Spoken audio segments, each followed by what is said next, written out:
Skupljanje peludi.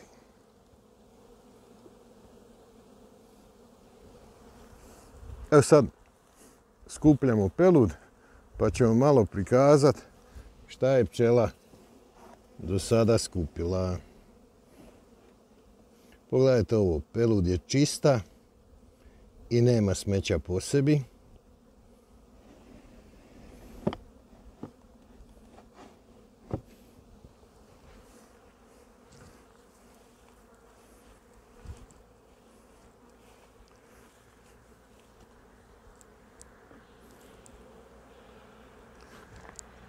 Da pogledamo ove, šta su ove napravile. Ove su malo manje skupile.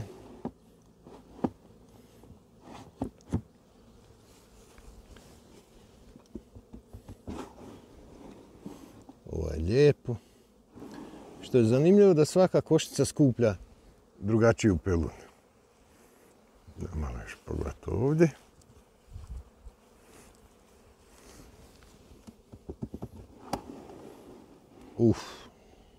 Super.